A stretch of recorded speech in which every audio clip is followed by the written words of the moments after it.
ब्रह्म तस्मै श्रीगुरुवे नमः। ॐ नमो भगवते वासुदेवाय। श्रीमद्भागवत महापुराण तृतीय स्कंध 31 अध्याय। पुण्य पाप जे मिशामिशी गति दियाए जे राजसी। मनुष्य जन्म एणु पाए 31 हा कहे। श्री भगवान वाच बोलन्ति प्रभु भगवान भोमात सावधाने शुण। जे कर्म जीव करी थाई ईश्वर तहि निज जई। ए जीव स्वकर्म बसरे पुरुषरे त आश्रा करे। पुणी ए देह धरिबाकु प्रवेश जननी गर्भकु। सेरे तो प्रथम दिन रे मिसई शोणित संगरे।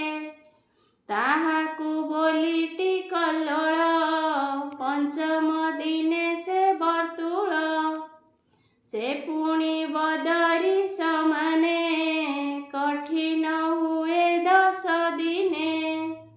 तापरे होई मांस पिंड तदन्ते प्रकाशई अंड। मस्तक प्रथम मासरे प्रकाश हुए ता कंधरे। संपूर्ण बेनी मास जाए कर चरण आदि होए। अंगुली नख तनु रोम अस्थि हृदय नाड़ी मान। लिंग इंद्रिय छिद्र आदि तृतीय मासे प्रसिद्धि। चतुर्थ मासे धातु होए पंचमे क्षुधा तृषा बहे। तदन्ते षष्ठ परिमित क्षुधा तृषारे से पीड़ित। गर्भवेष्टने बध होई दक्षिण कुक्षीरे भ्रमई। जननी जे द्रव्य भक्षई शेरसे ता धातु बढ़ई। मूत्र पुरीष रक्त लाळे कृमि पीड़ित समाकुळे। तहि जंत्रिते सोई थाई कृमि संकुल मध्ये रही। अति कोमल कळेबर कृमि भक्षणे नोहे स्थिर।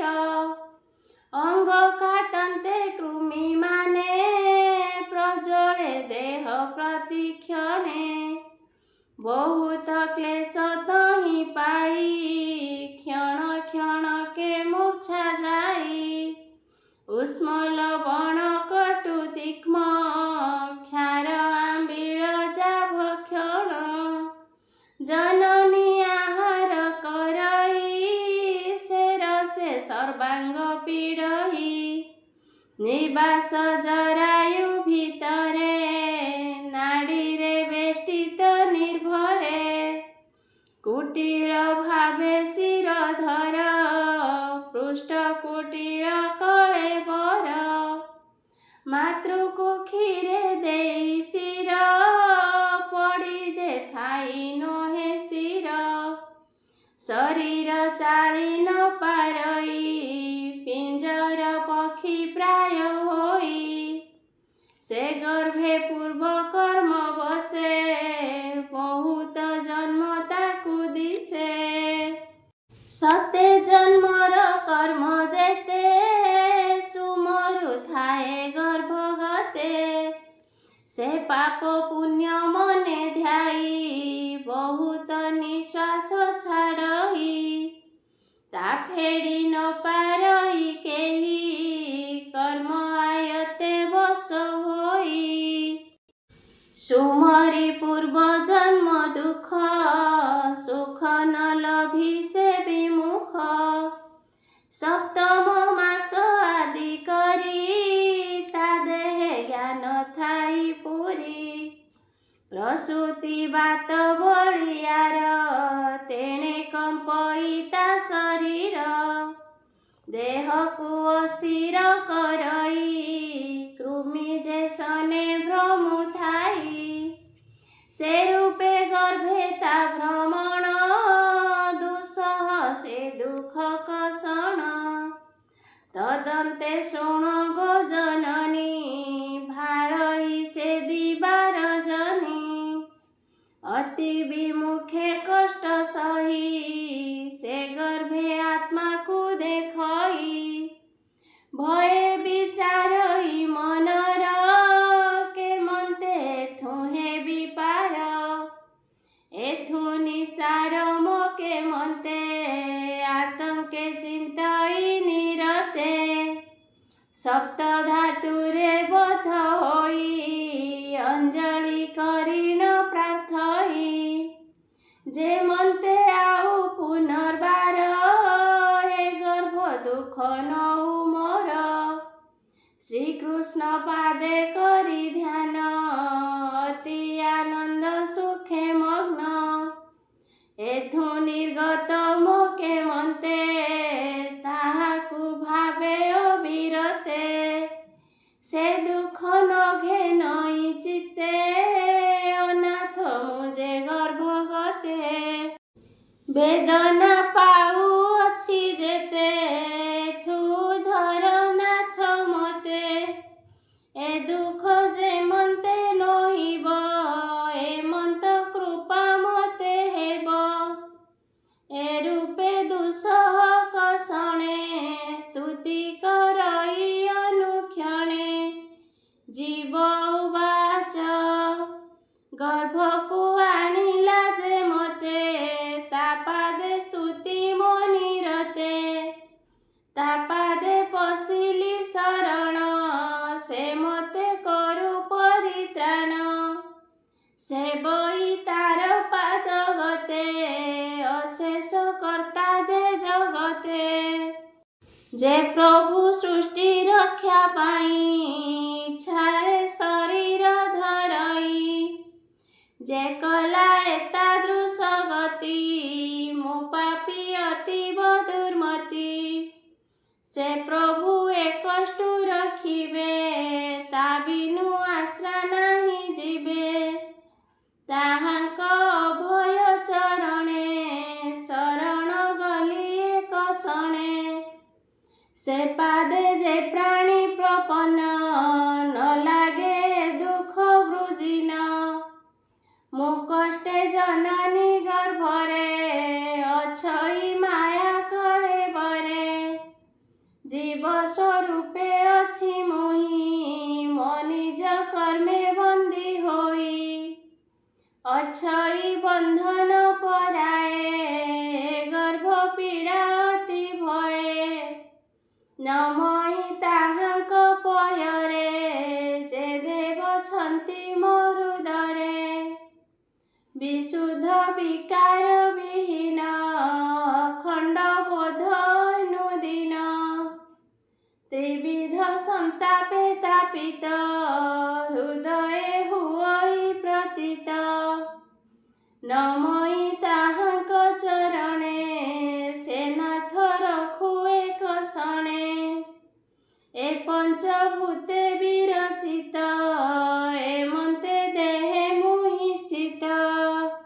मिथ्यारे आच्छन्न होइछि बुझिले सत्य नहे किछि इंद्रिय अर्थे गुणे चित्त एथे मु बद्ध विरत बंदई से प्रभु चरणे थिले शरीर आवरणे अकुंठ महिमा ताहार केबे न थाई विकार जेणु से आदि निरंजन प्रकृति पुरुष भिन्न से प्रभु परम पुमान दियंतु मते दिव्य ज्ञान जामाया आवरी रहिछि एणु मु सबु विस्मरुछि तेणु भ्रमई ସଂସାରେ ଶ୍ରମେ କାତର ନିରନ୍ତରେ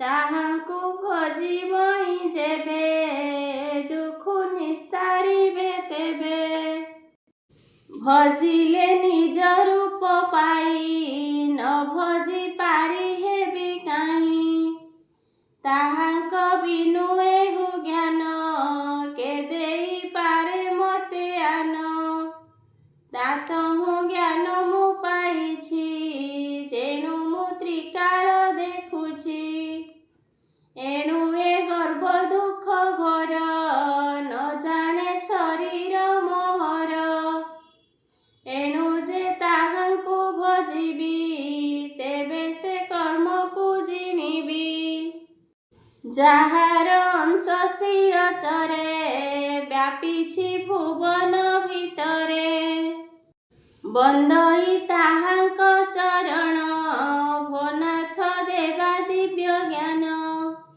ଜନନୀ ଉଦର ଗୁହାରେ ପୁରୀ ସମୁଦ୍ରାଦି କୂପରେ ଅବଶେ ତହିଁ ମୁଁ ପଡ଼ିଛି ଜଠର ଅଗ୍ନି ଦହୁଅଛି ତହୁଁ ବାହାର ହେବା ପାଇଁ ସଭଏ ମାସ ଗଣୁଛଇଁ କେବେ ସେ କରିବେ ବାହାର ସେ ପ୍ରଭୁ କୃପା ପାରାବାର ଯେ କଲା ଏତାଦୃଶୀ ଗତି ଲଭିଲି ଦିବ୍ୟ ଜ୍ଞାନ ମତି ସେ ବଡ଼ କରୁଣା ସାଗର ଯେ ମତେ ଦେଲେ ଜ୍ଞାନ ପର ମୁଁ ତାଙ୍କୁ କି ସେବା କରିବି କି ଦ୍ରବ୍ୟ ଦେଇ ନ ତୋଷିବି ସେ ନାଥ ଦୀନ ବନ୍ଧୁ ଯେବେ ସଗୁଣେ ତୁଷ୍ଟ ହେବେ ତେବେ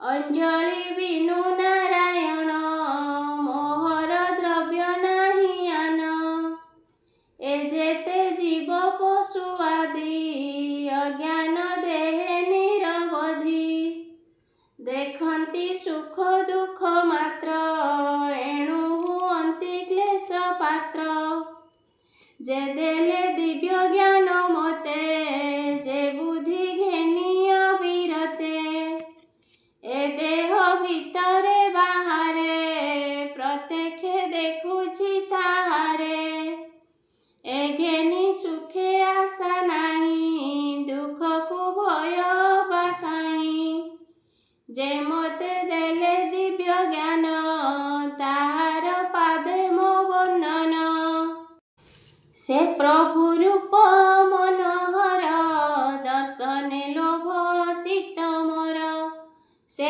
ରୂପ ସୁଧା ପ୍ୟାୟନେ ତୃଷିତ ଲୋଚନେ ସଘନେ କେବେ ହେନ ପାରଇ ଛାଡ଼ି ଆନନ୍ଦେ ସୁଧା ନବେ ବୁଡ଼ି ମୁଁ ଦୁଃଖେ ବଞ୍ଚିବି ଗର୍ଭରେ କେବେ ହେନ ଯିବି ବାହାରେ ସଂସାର ଅନ୍ଧ କୂପତି ତହିଁକି ଯେ ଯିବେ ଗମନ୍ତି ତୋ ମାୟା ଘଟଇ ତାହାକୁ ସେ ସତ୍ୟ ମଣଇ ମିଥ୍ୟାକୁ ପଡ଼ଇ ସଂସାର ଚକ୍ରରେ ପୁତ୍ର କଳତ୍ର ମାୟା ଘୋରେ ଏଣୁ ବାହାରେ ମୁଁ ନ ଯାଇ ଏ ଗର୍ଭେ ମୁଖ୍ୟ ସାଧିବଇଁ ବ୍ୟାକୁଳ ନହି ଏ ଗର୍ଭର ସହିବି ଦୁଃଖ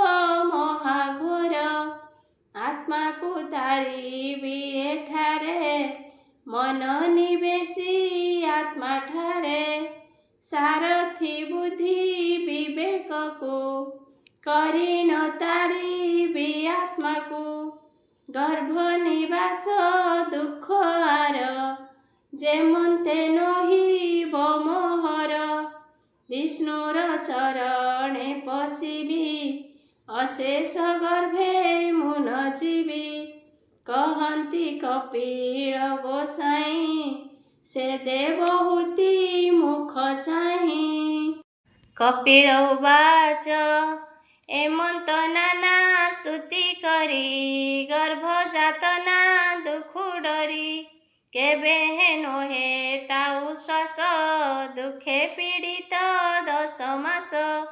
ଏମନ୍ତ ଦୁଃଖ ଅବଶେଷେ ଶରୀରୁ ସମୀର ପ୍ରକାଶେ। ତାହାକୁ ପ୍ରସବ ମାରୁତ ପ୍ରେରଣ କରଇ ବହୁତ। ତକ୍ଷଣେ ଅଧୋମୁଖ କରି ପକାଇ ଯୋନି ଦ୍ୱାରେ ଭରି। ଭିତରୁ ପବନ ପେଲଇ ବହୁତ କ୍ଲେଶ ତହିଁ ପାଇ। ଅତି ସଂକୀର୍ଣ୍ଣ ଭଗଦ୍ୱାର କଷ୍ଟରେ ହୁଅଇ ବାହାର। ସ୍ତମ୍ଭିତେ ଶ୍ୱାସ ନିରୋଧଇ ସେ ଗର୍ଭ ଜ୍ଞାନ ପାଶୋରଇ। ଅଜ୍ଞାନେ ପଡ଼ଇ ଭୂମିରେ ରକ୍ତ ଜର୍ଜର କଳେବରେ। କୃମିର ପ୍ରାୟ ଚେଷ୍ଟା କରେ ରୋଦନ କରଇ କାତରେ। ଲୋଭଇ ବିପରୀତ ଗତି ସେ ଜ୍ଞାନ ଆଉ ନ ସ୍ମରନ୍ତି। ପାଳନ୍ତି ଜ୍ଞାତି ବନ୍ଧୁଗଣେ ତା ଅଭିମତ କେହୁ ଜାଣେ। କ୍ଷୁଧାରେ ତକ୍ଷଣେ ରୋଦଇ ତା କେହି ବୁଝି ନ ପାରଇ। ବୋଲନ୍ତି ପେଟ ବଥାଇଲା ଏଣୁ ଏ ବ୍ୟାକୁଳେ ରୋଦିଲା। ମୁଖେ ଦିଅନ୍ତି ନିମ୍ବ ରସ ଜୀବ ତା ପିଅଇ ଅବଶ। ନିଷେଧି ତାହା ନ ପାରଇ ଯାହା ଦିଅନ୍ତି ତାହା ଖାଇ।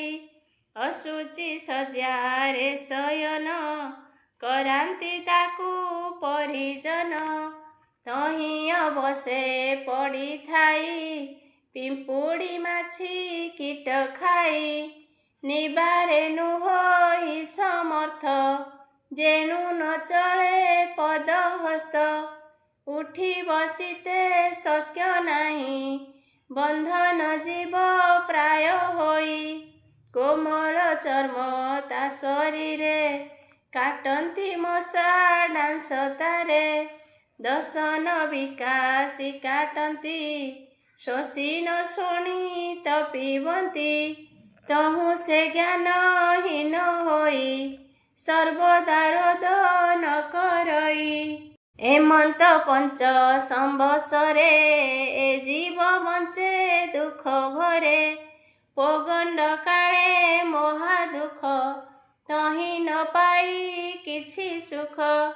ତହିଁରେ ବିଦ୍ୟାର ପଠନେ ଭୟେ ତରସ୍ତ ପ୍ରତିଦିନେ। ମରଣୁ ସେ ଦୁଃଖ ବଳଇ ନିର୍ଭୟ ସ୍ଥାନେ ପଶେ ଯାଇ। ଏମନ୍ତେ ଜୀବ ଲଭେ କ୍ଲେଶ ନ ପାଇ ଜ୍ଞାନ ଉପଦେଶ। ଯୌବନାବସ୍ଥା ପ୍ରବେଶେଣ ତହିଁ ପୀଡ଼ିତ କାମ ବାଣ। ମନେ କଳ୍ପିତ ଚାକରଇ ସେ ଯେବେ ଆସି ନ ଘଟଇ। ଶୋକରେ ହୁଅଇ ବାଧିତ କ୍ରୋଧିତ ହୋଏ ଅବିରତ। ଏମନ୍ତ ପ୍ରତି ସମ୍ବତ୍ସରେ କାମ ବଢ଼ଇ ନିରନ୍ତରେ। ଯେ ରୂପେ ଶରୀର ବଢ଼ଇ ତା ସାଙ୍ଗେ ମାନ ହିଁ ବଢ଼ଇ। ପ୍ରକୋପ ବଢ଼େ କଳେବରେ କାମିନୀ ସଙ୍ଗେ କେଳି କରେ। ଅତ୍ୟନ୍ତ କାମେ ହୋଇ ବାଇ ଆପଣା ନାଶ ନ ଜାଣଇ। ନାରୀ ଯୋନିରେ ଆଶା କରେ ଏ ଯୁବା ବୟସ ବେଭାରେ। ଏ ପଞ୍ଚଭୂତ କଳେବରେ ଆପଣା ବୋଲି ଯାଦରେ। ମୁହୂର୍ତ୍ତା କର୍ତ୍ତା ସର୍ବଠାରେ ଏ ମୋର ଛନ୍ତି ଯେତେ ଘରେ। ଏହି କୁମତି ଭାବୁଥାଇ ଆପଣା ହିତ ନ ଜାଣଇ। ଯେ ଦେହ ନାନା କ୍ଲେଶ ଦେଇ କର୍ମ କରଇ ତାର ପାଇଁ। ଯେ କର୍ମେ ବଦ୍ଧ ପ୍ରାୟ ହୋଇ ଅଜ୍ଞାନେ ପୁଣ ଜନ୍ମ ହୋଇ। ଶିଶ୍ନ ଉଦର ସୁଖାତୁରେ ଉଦ୍ୟମ କରେ ନିରନ୍ତରେ।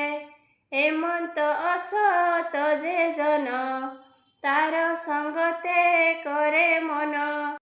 ତାଙ୍କ ସ୍ୱକର୍ମ ଆଚରଇ ଯେ ମାର୍ଗେ ନରକେ ପଡ଼ଇ। ଭୋ ମାତ ଶୁଣ ତଦନ୍ତରେ ପୂର୍ବେ କହିଛୁ ଯେ ପ୍ରକାରେ। ସେ ଭାବେ ପୁଣି ନର୍କେ ଯାଇ ଯାତନା ଅନେକ ଭୁଞ୍ଜଇ। ଏଣୁ ଅସତ ସଙ୍ଗ କଲେ ବିନାଶ ହୋଇ ଅବହେଳେ। ଅସତ ସଙ୍ଗ ସତ୍ୟନାଶେ ଶୌଚ ତପନ ପ୍ରକାଶେ।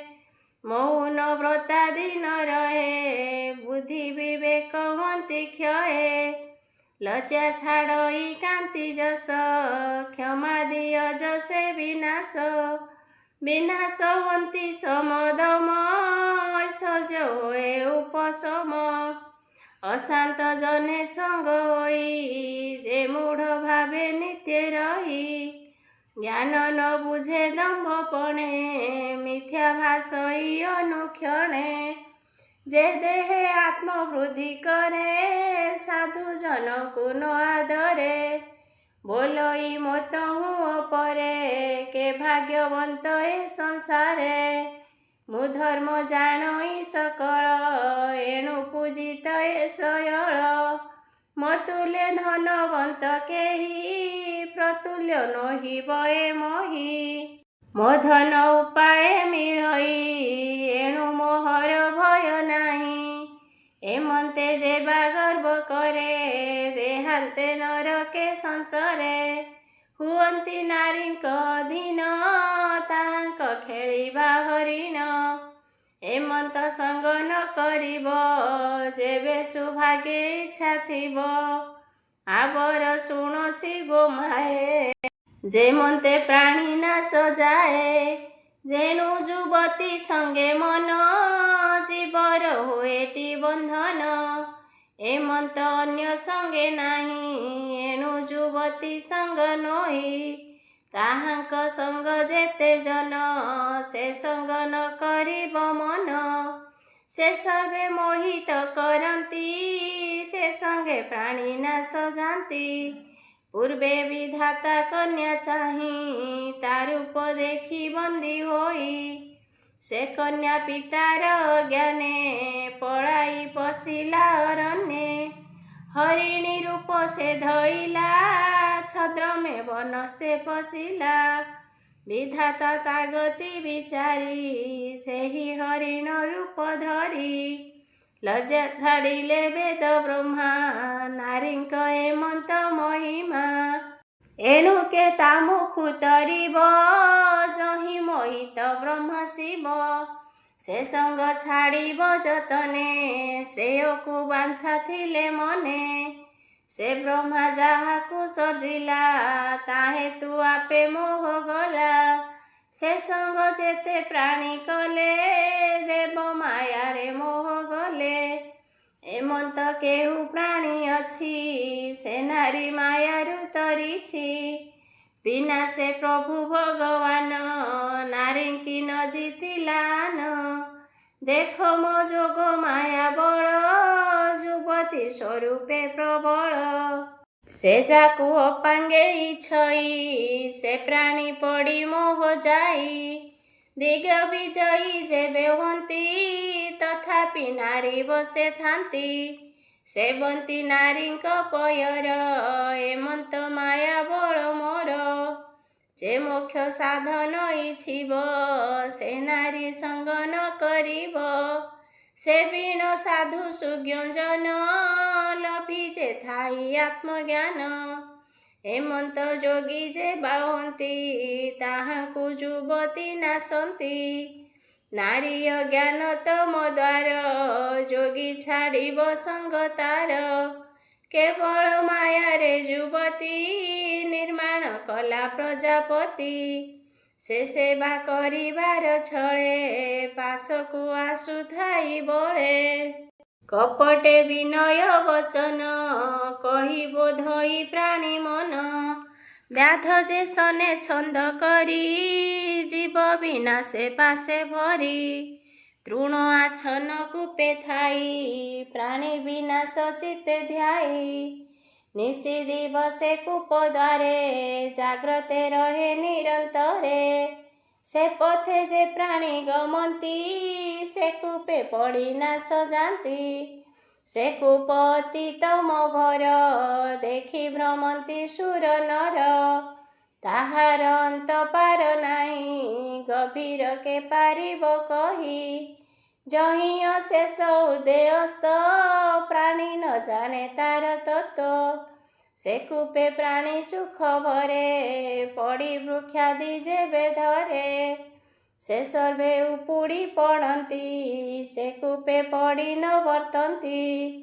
ବୃକ୍ଷାଦି ଉପଲକ୍ଷ ଯେତେ, ଧର୍ମାଦି ପୁଣ୍ୟ ଏ ସମସ୍ତେ।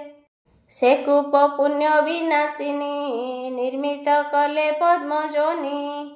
ସେ ଜ୍ଞାନ ମାର୍ଗ ଆଚ୍ଛାଦଇ, ଅଜ୍ଞାନୀ ଜନେ ସୁଖମୟୀ। ସେ ସଙ୍ଗେ ପୁଣ୍ୟ କର୍ମ କଲେ, ସକଳ ନାଶ ଯାନ୍ତି ଭଲେ। ଏଣୁ ସେ କୂପ ମାର୍ଗ ଗତେ, ଜ୍ଞାନୀ ନ ଗମେ ଭୟ ଚିତ୍ତେ। ଦୁର୍ଗମ ଦ୍ୱାର କୂପ କହି, ତୃଣ ଆଚ୍ଛନ୍ନ ଲୋମ ଯେହି। ଯେବେ ଅଜ୍ଞାନେ ଭ୍ରମେ ଯିବ, ତା ମୃତ୍ୟୁ ପ୍ରାୟକ ଭାବିବ। ମୋ ମାୟା ନାରୀ ରୂପ ହୋଇ, ପୁରୁଷ ପ୍ରାଣ ବିନାଶଇ। ତାହାକୁ ବୋଲେ ମୋ ଯୁବତୀ, ତାସିରେ ଗୃହ ଧର୍ମ ଦିଅନ୍ତି।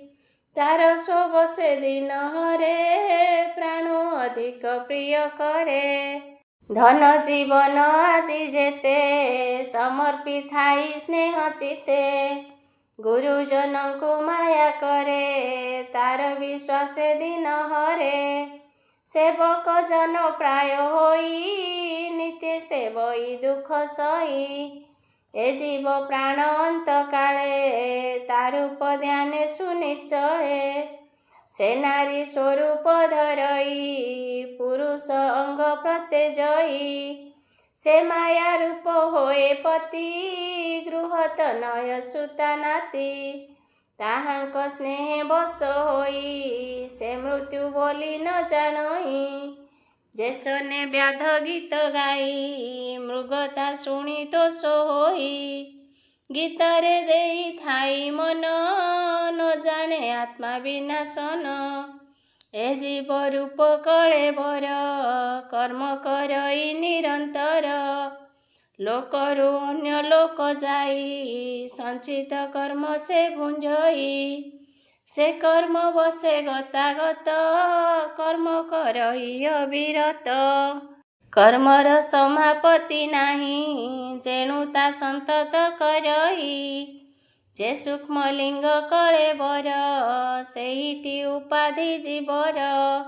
ସ୍ଥୂଳ ଶରୀର ଭୋଗ ସ୍ଥାନ, ସେ ପଞ୍ଚଭୂତେ ସୁଘଟନ। ଏବେ ନିକଳେବର ଯେବେ, କାର୍ଯ୍ୟକୁ କ୍ଷମ ଏ ନୋଇବେ। ଜୀବର ଏହିଟି ମରଣ, ଜନ୍ମଟି ଦେହ ଦର୍ଶନ। ଏହାକୁ ବୋଲି ମୃତ୍ୟୁ ଜନ୍ମ, ମାୟା କରିଛି ଏତେ ଭ୍ରମ। ଏଥକୁ ଦୃଷ୍ଟାନ୍ତଟି ଦେବା, ଜନ୍ମ ମରଣ ବୁଝାଇବା। ନେତ୍ର ଗୋଲକ ଯେତେବେଳେ, ବ୍ୟାଧିରେ ପୀଡ଼ିତ ଆକୁଳେ। ଦେଖିତେ ସମର୍ଥ ନୁହଇ, ଚକ୍ଷୁ ଅଯୋଗ୍ୟ ହୁଅଇ। ସ୍ଥାନ ଇନ୍ଦ୍ରିୟ ଯେବେ ଦୁଇ, ଦେଖିତେ ସମର୍ଥ ନୁହଇ। ଏଠାରେ ଦ୍ରଷ୍ଟା ରୂପ ଜୀବ, କେମନ୍ତେ ରୂପ ସେ ଦେଖିବ। ଏହି ପ୍ରକାରେ ସ୍ଥୂଳ ଦେହେ, କର୍ମ ଯୋଗ୍ୟତା ଯେବେ ନୋଏ। ତେବେ ସେ ଲିଙ୍ଗ କଳେବର, କରି ନ ପାରଇ ବ୍ୟାପାର। ଏହିଟି ଜୀବର ମରଣ, ସେ ଜୀବ ଜନ୍ମ ମୃତ୍ୟୁହୀନ। ଯେବେ ତା ଜନ୍ମ ମୃତ୍ୟୁ ନାହିଁ, ଏବେ ନିର୍ଭୟ ଆଉ କାହିଁ। ମୃତ୍ୟୁକୁ ଭୟ ନ କରିବ, ଜୀବା ବ୍ୟାପାର ଛାଡ଼ିବ। ଏମନ୍ତ ଜୀବ ଗତି ଜାଣି, ଛାଡ଼ିବ ସବୁ ସଙ୍ଗ ପୁଣି। ଗୋବିନ୍ଦ ପାଦେ ଦେଇ ଚିତ୍ତ, ଯେ ପ୍ରାଣୀ ଥିବ ବିରତ। ମାୟା ବନ୍ଧନେ ନ ପଡ଼ିବ, ତେବେ ସେ ମୁକ୍ତି ଲଭିବ। ବୈରାଗ୍ୟ ଯୋଗାଭ୍ୟାସ କରି, ବୁଦ୍ଧି ବିବେକ ସୁବିଚାରି। ମାୟା ରଚିତ ଏ ସଂସାରେ ସ୍ନେହ ଛାଡ଼ିବ କଳେବରେ। କେବଳ ଶରୀର ରଖିବ ଅଧିକ ଦ୍ରବ୍ୟ ପ୍ରତେ ଜୀବ। ହରିଚରଣେ କରି ଧ୍ୟାନ ପାଇବ ତହିଁ ତତ୍ତ୍ୱଜ୍ଞାନ। ଏମନ୍ତ କହି ନାରାୟଣ ବନ୍ଦିଲେ ଜନନୀ ଚରଣ। ସେ ହରିଚରଣ ପଙ୍କଜ ସୁଜନ ଜନ ନିତ୍ୟ ଭଜ। ତୃତୀୟ ସ୍କନ୍ଧେ ଭାଗବତ କପିଳ ଯୋଗ ବିଧି ଖ୍ୟାତ। ହରି କହିଲେ ଜୀବ ଗତି ଶୁଣି ତରିବେ ମୂଢ଼ମତି। ଭଣଇ ଜଗନ୍ନାଥ ଦାସ ସାଧୁଙ୍କ ହିତେ ପ୍ରକାଶ। ଇତି ଶ୍ରୀମଦ୍ଭାଗବତେ ମହାପୁରାଣେ ପାରମହଂସ୍ୟାଂ ସଂହିତାୟାଂ ତୃତୀୟ ସ୍କନ୍ଧେ କପିଳ ଦେବହୂତି ସମ୍ବାଦେ ଜୀବଗତି ବର୍ଣ୍ଣନମ୍ ନାମ 31 ଗୋବିନ୍ଦ ହରେ ଗୋପାଳ ହରେ नाट नगर कान्हा श्याम हरे। गोविंद हरे गोपाल हरे नाट नगर कान्हा श्याम हरे।